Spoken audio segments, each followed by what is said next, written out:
दोस्तों, स्वागत है आपका हमारे चैनल में। अगर अब तक आपने इस चैनल को सब्सक्राइब नहीं किया है तो प्लीज़ सब्सक्राइब कर लीजिए। आज की कहानी है प्यार के दो रूप। मैं पूनम के सामने बैठी हूँ। लगभग 25 वर्षों के पश्चात आज मेरी परम प्रिय, मेरी बचपन की सखी पूनम मिली। हमने हाई स्कूल और बीए तक एक संग ही पढ़ाई किया था। यह वह उम्र होती है जब लड़कियाँ किशोर अवस्था से निकलकर यौवन में प्रवेश कर लेती हैं। बहुत कठिन होता है, या यूँ कहिए बहुत ही ज़्यादा कठिन होता है यह एक कदम का सफ़र। बदलाव केवल शारीरिक स्तर पर ही नहीं हो रहा होता, बल्कि मानसिक स्तर पर भी होता है।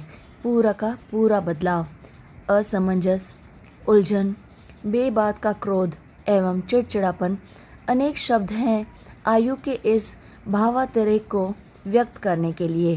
भटकाव के अनेक हादसे होने के चांस होते हैं इसी उम्र में। तितली को प्यूपा से बाहर निकलने के लिए जद्दोजहद करते देखा है कभी आपने? बस कुछ वैसा ही होता है। अंतर बस इतना है कि उसके विकास की गति निश्चित है। बाहर निकलने का समय पूर्व निर्धारित है, उसे पता है वो कब निकलेगी। किंतु हम मानवों के विकास की गति एक सम नहीं होती, सबकी अलग अलग होती है।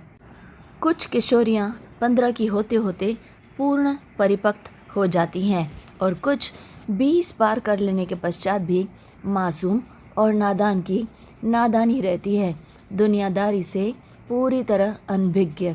जैसे मेरी यह सखी पूनम बिल्कुल वैसी ही थी। देहरादून के सामाजिक दायरे में जाने माने रिटायर्ड कर्नल एसपी बत्रा की इकलौती बेटी थी पूनम। राजपुर रोड का उनका पैतृक निवास स्थान आज भी मेरे यादों में पूरी तरह से गहराई से बसा हुआ है। मेरे पिता की सरकारी नौकरी ने हमें अनेक बार देश के एक कोने से उठाकर ठीक दूसरे कोने पर लाकर खड़ा कर दिया। किंतु जितने वर्ष हम देहरादून में रहे, मेरे दिन का अधिकांश भाग उसी के घर पर बीतता था। मैं पूनम के घर पर ही रहती थी। पिताजी का तबादला हो जाने पर अपना बीए पूरी कर लेने के लिए जब मुझे हॉस्टल में रहना पड़ा, उस वक्त सबसे ज़्यादा इस परिवार का बहुत बड़ा सहारा मिला मुझे। इस परिवार ने मुझे एक बेटी की तरह पाला था। बेटी सम्मान ही स्नेह मिला मुझे। कर्नल बत्रा के एक दिवंगत मित्र के बेटे थे भास्कर। उनके माता पिता जब मोटर दुर्घटना के शिकार हुए तब वे किशोर ही थे। ताया ताई ने उन्हें स्नेहपूर्वक पाल पोस कर बड़ा किया था, पढ़ा लिखाया था। एमएससी के बाद पीएचडी कर वे लड़कों के एक कॉलेज में प्रोफेसर बनकर देहरादून आ गए। पुराना परिचय और पुराना नाता। पुराने परिचय के नाते कर्नल बत्रा अक्सर ही उन्हें घर पर आमंत्रित करते। अपने सौम्य सुसंस्कृत व्यवहार के कारण वे शीघ्र ही घर भर के लिए प्रिय बन गए थे। भास्कर जी में वे सभी गुण थे जो यौवन की दहलीज पर खड़ी लड़कियां अपने सपनों के राजकुमार में देखा करती हैं। कोई भी उनके लिए मर मिटने को तैयार हो जाए। ऊंची कदकाठी, विलक्षण प्रतिभा और आत्मविश्वास पूर्वक बात करने का ढंग, सभी बातों पर खरे उतरते थे वे। उनकी गहन गंभीर आवाज़ में ऐसी कशिश थी जो सुनने वाले को मंत्र मुग्ध कर देती थी। लड़कियों के किसी कॉलेज में होते तो उन पर लट्टू हो जाती सारी की सारी कॉलेज की लड़कियां, और लड़कियों की एक लंबी फहरिस्त होती। पर उनके मन में तो पूनम के प्रति प्यार की एक नन्ही सी कोपल जन्म ले चुकी थी जो धीरे धीरे खिल रही थी। पूनम की मासूमियत ने उनका मन मोह लिया था। वे उसे अपनी जीवन संगनी बनाने को आतुर थे, उसी के बारे में सोचते रहते थे। उधर एक वह पगली थी जो उनकी मनोभावनाओं की कोई कद्र ही नहीं करती थी। ना ही वह घमंडी थी और ना ही बुरी, बस वह तो ऐसी ही थी, सीधी सादी। प्रीत प्यार का कोमल तंतु अभी उसके मन में शायद बना ही नहीं था। बीए के अंतिम वर्ष में पहुंचकर भी उसमें बच्चों वाली मासूमियत, किशोर अवस्था का अल्लड़पन अभी भी शेष था, किंतु गजब का धैर्य था भास्कर जी में। वे प्रतीक्षा करने को तैयार थे। उन्होंने पूनम के माता पिता से यह भी कह दिया था कि वे पूनम से हाँ करवाने के लिए ना तो स्वयं उस पर कभी कोई दबाव डालेंगे और ना ही किसी और को उस पर दबाव डालने देंगे। यही प्रयत्न करेंगे कि वह स्वयं से हाँ कर दे। मैं भास्कर जी के गुणों की कायल थी। कितनी परिपक्वता थी उनके प्यार में। उन्हें ना तो कोई जल्दी थी और ना ही उतावलापन। अपने प्यार को उन्होंने कभी भी पूनम पर नहीं थोपा था। अंतिम निर्णय उसी पर छोड़ रखा था। वह जो निर्णय लेगी वही सही होगा। वह सही मायनों में स्त्री की भावनाओं, इच्छा अनिच्छा की कद्र किया करते थे। मुझे लगता वे बहुत सुलझे हुए और समझदार व्यक्ति हैं। सीधी सादी पूनम के लिए एकदम उपयुक्त, और इसलिए मैं उसे समझाने का भरपूर प्रयत्न किया करती थी। अकेली संतान होने से और अपना सारा जीवन एक ही जगह पर रहने से उसने बहुत ही सुरक्षित जीवन जिया था। दुनियावी बातों से वह नितांत बेखबर थी, जबकि मैं उससे कहीं अधिक परिपक्व। मैं यह भी जानती थी कि फैसला लेने में चाहे उसे समय लगता है, पर एक बार निर्णय ले चुकने पर फिर वह उसे पूरे मनोयोग के साथ पूरा करेगी। वह मेरी बात प्राय ही मान लिया करती थी, परंतु अपने विवाह को लेकर वह कोई निश्चय नहीं कर पा रही थी। उसका दिमाग उसके दिल का साथ नहीं दे रहा था। परीक्षा हो जाने पर देहरादून तो मुझसे छूटा ही, शीघ्र ही मेरा विवाह भी हो गया कि अचानक एक दिन पूनम का फ़ोन आया। उसने बताया कि भास्कर के साथ उसकी सगाई हो रही है और इसी उपलक्ष्य में मुझे भी उसने अपने घर पर आमंत्रित किया था। कुछ ही दिन पूर्व मेरे बेटे का जन्म हुआ था, इसलिए चाह कर भी मेरा जाना संभव नहीं हुआ था। मैं वहाँ नहीं जा सकी थी, किंतु मन तो वहीं टंगा रहा। भास्कर ने अपने धैर्य और संयम से अपना प्यार आखिर जीत ही लिया था। मैं खुश थी, भास्कर के लिए एवं पूनम के लिए भी। भास्कर के प्रति तो मेरे मन में श्रद्धा सी उमड़ आई थी। प्रकृति द्वारा पुरुष को स्त्री की अपेक्षा अधिक शारीरिक बल मिला है, जिसका वह प्राय ही नाजायज़ फ़ायदा उठाता रहता है। क्षणिक आनंद के लिए पाशविक रूप धारण कर ही लेता है और उसके बाद से लेकर बलपूर्वक पत्नी बनाने के दृष्टांतों से इतिहास और साहित्य दोनों ही भरे पड़े हैं। लड़की द्वारा ठुकराए जाने पर चेहरे पर तेजाब डाल देना अथवा किसी की भी हत्या तक कर देने के किस्से समाचार पत्रों में आए दिन पढ़ने को मिल जाते हैं, पर वास्तविक पौरुष तो तब है जब एक गुणवान, चुंबकीय, आकर्षण युक्त पुरुष अपने प्यार और संयम से स्त्री का मन जीतता है और जीत लेने तक धीरज रखता है। यही है पुरुषत्व और यही है पुरुष की असली विजय। सगाई पर तो क्या, मैं उसके विवाह पर भी शामिल नहीं हो पाई।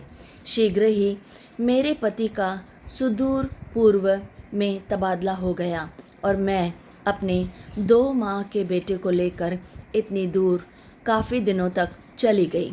घर गृहस्थी की देखभाल एवं बच्चों को पालने की व्यस्तता में वर्षों हम एक दूसरे की खबर तक नहीं ले पाए। अपने अपने घरों में व्यस्त रहे। दिल्ली लौट आने पर भी नहीं कि अचानक पिछले माह बाज़ार में उसकी चचेरी बहन से मुलाकात हो गई और पूनम का पता, टेलीफ़ोन नंबर, सब कुछ मैंने उससे ले लिया और आज मैं पूनम के सामने बैठी हूँ लगभग 25 वर्षों के पश्चात। सुबह 9 बजे ही मैं पूनम के घर पहुंच गई। उसने छुट्टी ले रखी थी ताकि हम दिन भर बैठकर गप लगा सके और भूली बिसरी बातें कर सकें। पिछले 25 वर्षों का हिसाब करना था हमें, बहुत कुछ सुनना और कहना था। मेरे पहुंचने पर सबसे पहले तो मैं और पूनम कस कर गले मिले आपस में। फिर देर तक एक दूसरे को निहारते रहे, यह देखने के लिए कि कौन कितनी मुटा गई है, किसके चेहरे पर समय ने अपनी दस्तक दे दी है, और भी बहुत कुछ। भास्कर जी तैयार होकर ड्राइंग टेबल पर बैठे नाश्ता कर रहे थे। मैंने उनसे नमस्ते किया, सो हम भी वहीं जाकर बैठी। पुरानी बातों का सिलसिला ऐसा चला कि समय का पता ही नहीं चला। सहसा ध्यान आया कि भास्कर जी को कॉलेज जाने की देर हो गई है, इसलिए उन्हें थोड़ी जल्दी करनी पड़ेगी। पूनम फटाफट पास के कमरे से एक व्हीलचेयर ले आई और भास्कर को उसमें बैठने में सहायता की। भास्कर स्वयं व्हीलचेयर चलाकर बाहर ले गए, जहां ड्राइवर की मदद से उन्हें कार में बैठाया गया और वे चेयर को भी फोल्ड करके कार की डिक्की में रख दिया गया। इसके बाद से कार वहां चली गई। यह सब इतना अचानक और अप्रत्याशित था कि मैं शौक में खड़ी देखती रह गई। जब पूनम भीतर आई तो एक पल रुके बिना मैंने पूछा, कैसे हुआ यह सब और कब? परंतु पूनम का उत्तर सुनकर तो मैं दंग ही रह गई। यह हादसा तो विवाह से पूर्व ही हो गया था पगली, तुझे पता नहीं चला था क्या? तुम व्यर्थ की चिंता मत करो।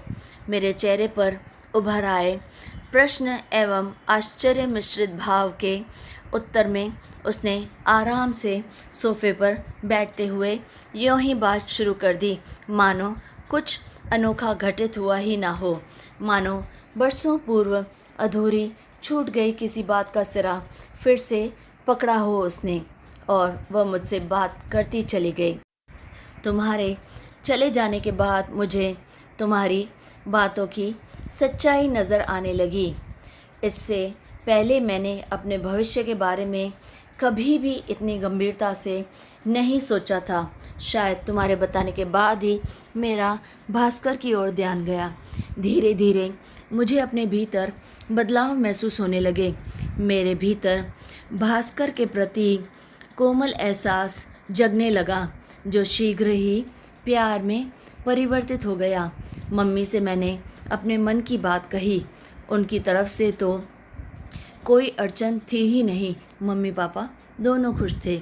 उनकी पारखी नज़र तो बहुत पहले से ही भास्कर को परख चुकी थी। वे दोनों उनके प्रति बेटे का सा ही ममत्व रखने लगे थे, उसे अपना बेटा ही मानते थे। सो तय हुआ कि सगाई की रस्म कर ली जाए। भास्कर अपने ताया ताई का बहुत ही ज़्यादा सम्मान करते थे। उन्होंने बहुत स्नेह से पाला था इन्हें और कभी माँ बाप की कमी महसूस नहीं होने दी थी। अब वे काफ़ी वृद्ध हो चुके थे, सो बार बार उनका इतनी दूर आना संभव नहीं था। इसलिए भास्कर ने सोचा कि सगाई से पूर्व उनकी अनुमति लेने मैं ही गांव चला जाऊं। शनिवार की सुबह लौटना था भास्कर को। उसी दिन सांझ में पापा ने घर पर ही एक छोटी सी पार्टी का आयोजन कर रखा था। मेरे जीवन का सबसे अहम दिन था वह। सचमुच हम सब कितने खुश थे उस दिन। लगा था इसी दिन का इंतज़ार था हमें। मम्मी पापा खुश थे अपनी बेटी के सुरक्षित भविष्य की सोचकर, और मैं तो अपना निर्णय ले पाने के संतोष भर से ही खुश थी। माँ ने हम दोनों के लिए ही अंगूठियाँ भी बनवा ली थी। पूनम मानो अपने जीवन के उसी मोड़ पर आकर खड़ी बात कर रही थी। ऐसे लग रहा था वह सब कुछ आंखों देखा हाल मुझे बता रही है। हमेशा तो भास्कर स्वयं ही आ जाते थे, पर उस दिन की बात कुछ और थी। गाड़ी लेकर पापा स्वयं बस अड्डे गए थे। मैं और मम्मी पार्टी की तैयारी में लगे थे। मुझे ऐसा महसूस हो रहा था जैसे पहली ही बार उनसे मिल रही हूँ, जबकि भास्कर के गांव जाने से सिर्फ एक दिन पहले ही हम दोनों ने मिलकर पिक्चर देखने का प्रोग्राम बनाया था। फिल्म समाप्ति पर जब बाहर निकले तो बाहर धुंध हो चुका था और भीड़ भी बहुत थी। भास्कर अपनी बाह के घेरे में ही मुझे बाहर तक ले आए थे। उस दिन स्वयं को कैसा सुरक्षित महसूस किया था मैंने। जाने लोग किस स्वर्ग की कामना करते हैं। मुझे तो लगा मैं अभी यहीं स्वर्ग में हूँ। पर स्वर्ग में व्रज नहीं गिरा करते हैं क्या? पापा बस अड्डे से भास्कर को लेकर नहीं लौटे थे। दरअसल वहाँ बस ही नहीं पहुँची थी। गंतव्य से 4 किलोमीटर पूर्व सामने से आती एक बस के साथ उसकी बुरी तरह से भिड़ंत हो गई थी। 5 व्यक्ति तो वहीं के वहीं उसी स्थान पर ख़त्म हो गए थे। शेष को किसी तरह यहाँ के अस्पताल में लाया गया था। वह दिन आज भी मेरे मस्तिष्क में उसी तरह सुरक्षित है। एक वार्ड से दूसरे वार्ड में हम भास्कर को ढूंढ रहे थे। अंत में वह हमें ओटी के बाहर मिले, गले तक चद्दर तक ढके हुए। पता चला बाईं टांग पूरी तरह से कुचल गई है, घुटनों के ऊपर तक काटनी पड़ेगी। दाईं टांग में भी जख्म है। नींद का इंजेक्शन देकर उन्हें सुलाकर रखा है ताकि उन्हें दर्द का एहसास न हो। यह सब कुछ बताकर नर्स ने हमें एक फॉर्म भरने के लिए दे दिया। मम्मी पापा ने मुझे घर जाने का आदेश दिया। वे भास्कर की देखभाल की पूरी जिम्मेदारी लेने को तैयार थे, पर टांग कट जाने के कारण वे स्थिति पर पुनः विचार कर लेना चाहते थे। आखिर उनकी इकलौती बेटी की जिंदगी का सवाल था। तो क्या तुम्हारे मन में एक बार भी शंका नहीं उठी? मैंने पूछा। बिल्कुल नहीं। एक बार निर्णय ले चुकने पर मैं उस पर दृढ़ थी। मम्मी पापा के हर तर्क का मेरे पास प्रत्युत्तर तैयार था, हर सवाल का। यदि वह हादसा विवाह उपरांत होता तो किसी अन्य से विवाह करने पर उसमें कुछ और कमी हुई तो तब मेरे माता पिता क्या करते? मम्मी पापा को मेरे दृढ़ निश्चय के आगे आखिर झुकना पड़ा। मैंने फॉर्म भरा एवं रोगी से संबंध के आगे बेझिझक लिख दिया, पत्नी। ऑपरेशन के पश्चात जब उन्हें कमरे में लाया गया तो अपने निश्चय की मोहर स्वरूप माँ द्वारा लाकर रखी अंगूठी मैंने घर से लाकर उनकी उंगली में पहना दी। 25 वर्ष बीत चुके हैं इस बात को और मैं अपने निर्णय को लेकर बिल्कुल साफ मन से खुश हूँ। एक बार भी नहीं पछताई। एक पल को भी नहीं लगा कि मैंने जल्दबाजी की थी, बिल्कुल नहीं। जिस वय पर तब मैं खड़ी थी, आज उस वय पर मेरे दोनों बच्चे खड़े हैं। पर भास्कर का प्यार आज भी वैसा का वैसा ही है, संतुलित, संयमित और गहन। उन्होंने मेरी झोली खुशियों से लबालब भर रखी है। सच पूछो तो भास्कर वास्तव में स्त्री का दिल से सम्मान करते हैं। अपने उपयोग हेतु बनाई गई वस्तु कभी भी नहीं समझते उसे। अपनी स्वतंत्र अस्मिता बनाए रखने में उन्होंने मुझे सदा प्रोत्साहित ही किया है। जब जो चाहूँ वह कर सकती हूँ। विवाह के पश्चात मैंने एमए की पढ़ाई पूरी की, शोध किया और आज मैं भी प्रोफेसर के पद पर कार्यरत हूँ और इन सब के लिए मैं तुम्हारे मार्गदर्शन की ऋणी हूँ। रही बात भास्कर की, तो वे तो जन्मजात विजेता ही हैं। मुश्किलें तो उन्हें जन्म से ही विरासत में मिली थी, पर उन्हें लांघ कर वे और भी ज़्यादा मजबूत हुए हैं और अब तक मजबूती साधे हुए हैं। सौभाग्यवश उनका कार्यक्षेत्र ऐसा था जिसमें एक टांग की कमी उनके लिए कभी कोई बाधा नहीं बन पाई। उनकी विद्वता उनकी लगन के आगे यह कमी बहुत ही गौण हो गई है। किसी से सहायता लेने की अपेक्षा आज भी वे औरों की सहायता ही अधिक किया करते हैं। मुझे गर्व है अपने पति पर। कॉलेज में वे सबसे अधिक सम्मानित अध्यापक हैं और अपने छात्रों के लिए प्रेरणा का स्रोत भी। असली प्यार का एक रूप मैंने वर्षों पहले भास्कर जी की आंखों में देखा था।